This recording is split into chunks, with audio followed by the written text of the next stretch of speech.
अभी देखिए तीन स्टॉक्स जो कि 52 हफ्ते के लो पर है और रिटेल के बहुत ज्यादा फेवरेट रहे हैं। आईपीओ आने के बाद तो ये दो स्टॉक्स तो बहुत तेज भागे थे, पारस डिफेंस और लक्ष्मी ऑर्गेनिक। और तीसरा है जो 3i इंफोटेक, उसके अंदर रिटेल इन्वेस्टर यहाँ पर जो है 52 वीक लो लगता हुआ देख रहा है, बट एक्चुअल में अगर आप देखें तो उसकी वैल्यू बहुत ऊपर है, जो कि आपका 100 शेयर का 10 शेयर में कन्वर्ट किया गया था। तो अभी वो और यहाँ पर वेदांता में लॉन्ग टर्म वालों को क्या करना चाहिए, तो हम एक एक करके कवर करेंगे। तो पहले पारस डिफेंस को हम कवर करने वाले हैं। देखिए चार्ट बहुत वीक है, बहुत वीक है। आप अगर देखिए तो यहाँ पर जो है 1100-1200 रुपए का हाई लगाया था इसने आईपीओ के बाद।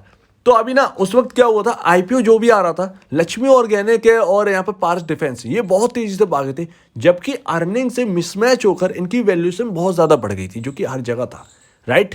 बट उसके बाद मार्केट रियलिटी में आया और उसने यहाँ पर जो है समझा कि पारस डिफेंस और जहाँ जहाँ वैल्यूएशन महंगी थी वो सारी की सारी करेक्ट होती हुई नजर आई। चाहे आपको जोमेटो देख लीजिए या कोई भी हो आईपीओ वाला शेयर, वो सारे के सारे करेक्ट होते हुए नजर आए, पारस भी उसी में है। तो चार्ट तो बहुत वीक है, बहुत ज़्यादा वीक है, लेकिन अब आ चुका है बहुत ही इंपॉर्टेंट लेवल के आसपास है, 450 के आसपास। यहाँ पर जो है सबसे बड़ा यहाँ पर जो है लो अगर हम कहेंगे तो लगातार तो लो लगा ही रहा है, बट यहाँ पर जो सबसे बड़ा लो है आईपीओ के बाद, आईपीओ जब आया था, आईपीओ लिस्ट हुआ तो ये 450 के आसपास का लो लगा था। वहां अगर ये टूट जाता है देन यहाँ पर और गिरावट हो सकती है, क्योंकि यहाँ पर जो है अभी भी जो वैल्यूशन है वो स्ट्रेच है और मार्केट का सेंटीमेंट बिगड़ा हुआ है। तो इस पर नजर रखिए, अगर ये लेवल टूटता है और इसके नीचे जाता है देन डेफिनेटली यहाँ पर जो है आपका यहाँ पर थोड़ा सा और लो लग सकता है, लाइक ये 380-350 के आसपास। और इस पर नजर रखिएगा कि यहाँ पर बाउंस बैक तो आना है, क्योंकि आरएसआई आपको कह रहा है काफी ज्यादा ओवरसोल्ड में है। तो अगर बाउंस बैक आता है और बाउंस बैक आने के बाद बाउंस आता है कोई, वो सस्टेन नहीं कर पाता स्टॉक, तो हम समझ जाएं कि हाँ इसके अंदर सेलिंग अभी और बाकी है, ये सस्टेन नहीं कर पा रहा है। बाकी हम इसको कवर करेंगे इन तीनों स्टॉक को, इन चार स्टॉक्स को एक्चुअल में। और यहाँ पर 3i इंफोटेक को देखिए यहाँ पर आया था जब ये 100 शेयर का 10 शेयर में कन्वर्ट किया गया था, तो इसकी वैल्यू थी 100 रुपये, स्टॉक लिस्ट हुआ 40 रुपये के आसपास। उसके बाद यहाँ पर 60-70 का हाई लगाया, लेकिन उसके बाद कुछ बात बनी नहीं, सस्टेन नहीं हुआ, ये डाउन आ गया। ये अब है 34 रुपीज़ पर, वैल्यूएशन इसकी और भी ज़्यादा ऊपर है। चलिए उस वैल्यूएशन को जाने दीजिए। अभी क्या प्रॉब्लम है, देखिए अगर किसी को पसंद है 3i इंफोटेक और देख रहा है 3i इंफोटेक को, तो अब गलत नहीं है। अगर आप इसके विजन को देखें, हम बहुत पहले बात कर चुके हैं कि $1 बिलियन की नेट सेल करनी है इनको, इनकी कंपनी के मैनेजमेंट ने कहा है कि $1 बिलियन की हमें नेट सेल करनी है, रेवेन्यू करना है अपना 2028-2029 तक। तो ये बहुत बड़ी बात है। कंपनी का रेवेन्यू अगर 7-8 हज़ार करोड़ रुपए का हो जाएगा तो इसमें कोई गलत बात नहीं है। इसकी जो मार्केट कैप है उससे ज़्यादा तो अभी इसकी नेट सेल है। तो अगर यहाँ पर कोई और गिरावट मिलती है, जो कि मिलेगी आईटी की वजह से, यहाँ पर सेंटीमेंट अच्छा नहीं है अभी, तो और ज़्यादा डाउन जा सकते हैं ये सारे के सारे स्टॉक्स, इसमें कोई बड़ी बात नहीं है।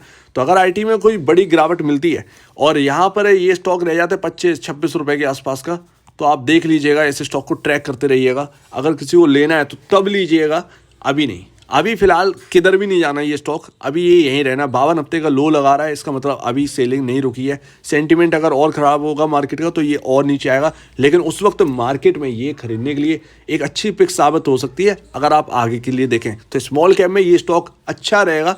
लेकिन यहाँ पर रेवेन्यू की आप बात करें तो रेवेन्यू मॉडल आप देखिए, रेवेन्यू बहुत सही है, बहुत सही है। बस वही है कि आईटी में अब पहले जैसा तेज़ी तो नहीं रहेगी कि जैसे हमने 2020 में देखी, लेकिन वैसी तेजी तो नहीं मिलेगी। लेकिन अगर ये फंडामेंटली बढ़ता रहेगा तो फिर ऑब्वियसली बात है मार्केट इसे एक बहुत अच्छा रिवॉर्ड देगा और उसमें आपका रिटर्न भी बनेगा। तो ये अच्छा पिक साबित हो सकता है। जो खरीदना चाहता है, इसको खरीदने के लिए बैठा है, वो 34 पर मत खरीदे, आगे के लिए 26-26 मिले तो देखिएगा। अब लक्ष्मी ऑर्गेनिक, अब देखिए ये स्टॉक बाकी में बहुत अच्छा है, बहुत अच्छा है, इसका काम वर्क बहुत अच्छा है, आगे का फ्यूचर बहुत बहुत ब्राइट है। बट अभी स्टॉक की जो वैल्यूशन थी आईपीओ के बाद, ये पारस, ये आपका लक्ष्मी, ये सारे ना इनके वैल्यूशन बहुत हाई थे। तो आईपीओ के बाद ये तो सब अच्छे चलता रहा जब तक मार्केट रहा। मार्केट में जब करेक्शन आया और धीरे धीरे समझ में आया कि ये ना ये हाई वैल्यूएशन पर बैठे हैं और इनमें करेक्ट होना है, तब से ये होने लगा। तो आप देखिए अभी क्या है कि चार्ट यहाँ पर जो है, जो चार्ट ये जो कह रहा है वो ये कह रहा है कि आप मेजर सपोर्ट के आसपास है। तो यहाँ पर सबसे बड़ा जो सपोर्ट रहेगा वो 210-208 के आसपास रहेगा। तो आप देखते रहिएगा, वॉच करते रहिएगा। यहाँ पर अगर कोई खरीदने के लिए बैठा है कि लक्ष्मी ऑर्गेनिक बहुत ज़्यादा नीचे आ गए, खरीद लें, अभी नहीं, 208-210 के आसपास मिले तो आप देखिएगा। और यहाँ पर अर्निंग इतनी ख़राब नहीं है, अर्निंग बहुत सही है, ठीक ठाक है। बट उस वक्त था 12,000 करोड़ की वैल्यूएशन पर, अर्निंग आपकी उससे बहुत कम थी, तो वो मल्टीपल नहीं बैठ पाया। तो इसीलिए अगर आपको ये 200, 210 या 180 मार्केट की कंडीशन खराब हुई तो ये आपको ऐसा नहीं लगता है कि ये आपका टिका रहेगा, ऐसा नहीं है। ये और डाउन आ सकता है, 180 भी आ सकता है, इसमें कोई बड़ी बात नहीं है। अगर मार्केट का बहुत बुरा सेंटीमेंट हुआ है, जैसे यूएस का खराब हो गया, तो आपको ये अपना मार्केट भी खराब होगा। उसमें क्या है, ये थोड़ा सा और डाउन आएगा तो इसका मतलब ये नहीं कंपनी खराब हो गई, इसका मतलब ये है कि आपका जो स्टॉक्स है वो थोड़े सस्ते हो गए हैं। और ऐसे वक्त में इंतज़ार करता है सभी इन्वेस्टर कि यार ऐसे स्टॉक्स को ग्रैब कर लें। तो तब आप देखिएगा आपका 210 208 के आसपास अगर ये मिले तो आप देखिएगा अगर किसी को खरीदना चाहते हैं तो। अदरवाइज अभी ना ये मेजर सपोर्ट के आसपास है, देखते हैं सपोर्ट लेता है या नहीं लेता है। बट मार्केट यहाँ पर जो है सेंटीमेंट खराब है मार्केट का। और वेदांता लिमिटेड लास्ट आप देखिए यहाँ पर जो है मेजर सपोर्ट यहाँ पर हम देखें तो कहाँ पर है, 281 और ये 273। ये इसीलिए 273 सबसे बड़ा, क्योंकि गीगा फैक्ट्री जब अनाउंस हुई और यहाँ पर जो है फिजल आउट होगी वो तेजी कि गीगा फैक्ट्री वेदांता लिमिटेड में नहीं होगी, दूसरी सब्सिडरी करेगी वेदांता कंपनी के ग्रुप की। तो उसके बाद यहाँ पर फिजल आउट हुआ, 320 रुपये से डाउन आता हुआ देखा, 273 के आसपास उसने सपोर्ट लिया, वापस घूमा 300 के ऊपर गया, राइट। लेकिन अभी जो है अभी लॉन्ग टर्म वाले क्या करें, लॉन्ग टर्म वाले भैया देखिए गिरावट जब मिलती है तो लॉन्ग टर्म वाला बहुत इंजॉय करता है वेदांता में। वेदांता की हिस्ट्री रही है बड़े बड़े मूव, वाइल्ड मूव देने की। तो आप अगर आपको अच्छा लगता है, क्योंकि डिविडेंड अगर ये स्टॉक चलता भी नहीं है तब भी आपको 15 से 20% का डिविडेंड आपको मतलब रिटर्न आपको मिल ही जाता है, क्योंकि डिविडेंड ही इतना पे कर देते हैं आपको कि आपको 15 से 20% का आराम से रिटर्न मिल जाता है इसके अंदर। आप शेयर रखे रहिए, आपको 20% का रिटर्न सालाना मिल जाएगा। तो ये इससे बढ़िया और क्या बात होगी। तो ये आपका ना ये ऐसा रहेगा लॉन्ग टर्म वालों के। अगर लॉन्ग टर्म वाला सबसे ज़्यादा यहाँ पर जो आता है वो डिविडेंड के लिए आता है, तो डिविडेंड पेयर तो रहे। अगर लॉन्ग टर्म में किसी लॉन्ग टर्म वालों को कुछ गिरावट मिलती है तो आप ऐड कर सकते हैं।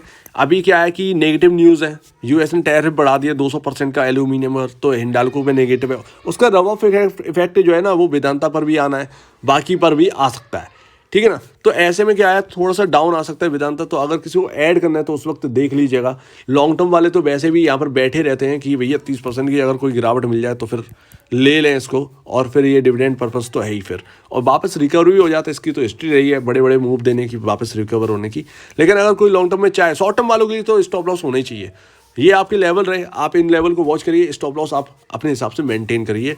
लॉन्ग टर्म वाले अगर कोई चाहते तो इन लेवल्स पर वॉच करिए, स्टॉप लॉस लेकर चलिए। स्टॉप लॉस अगर किसी को चाहिए लॉन्ग टर्म वालों में। तो लेट्स सी देखते हैं, अगर मार्केट सेंटीमेंट बिगड़ता है तो ये चारों स्टॉक्स और डाउन जा सकते हैं, लेकिन अगर मार्केट सेंटीमेंट सही होता है तो ये फिर वापस घूम भी सकते हैं। बाकी यूएस की तरफ से जो बढ़ाया गया वो वेदांता के लिए थोड़ा सा नेगेटिव हो सकता है, हिंडाल्को के लिए तो है ही, वेदांता के ऊपर भी रफ इफेक्ट आ सकता है। तो लॉन्ग टर्म वाले ज़्यादा डरे नहीं, बहुत निचले स्तर मिलते हैं तो हमेशा कंपनी यहाँ पर ठीक ही है, कंपनी का कामकाज बहुत सही है। बट आप देखते रहिएगा, अगर कोई बड़ी गिरावट दिखे और कोई खरीदना चाहता है तो उस वक्त खरीदेगा, अभी रुक जाइएगा, अभी कुछ नहीं खरीदना है इस वक्त लॉन्ग टर्म वालों को। सो उम्मीद है आपको ये चारों स्टॉक्स यहाँ पर कवर कर लिया, आपको बहुत अच्छी लगी होगी। अगर आपको कुछ भी डाउट है, कुछ यहाँ पर जो समझ में ना आया हो या कुछ पूछना चाहते हो, कमेंट सेक्शन में पूछ लीजिएगा। और अगर आपको इस वीडियो को प्रॉब्लम है, कुछ पूछें, कुछ बताएं, कुछ कहना है तो प्लीज़ कमेंट सेक्शन में कहिएगा। और अब वीडियो देखने के लिए बहुत धन्यवाद दोस्तों।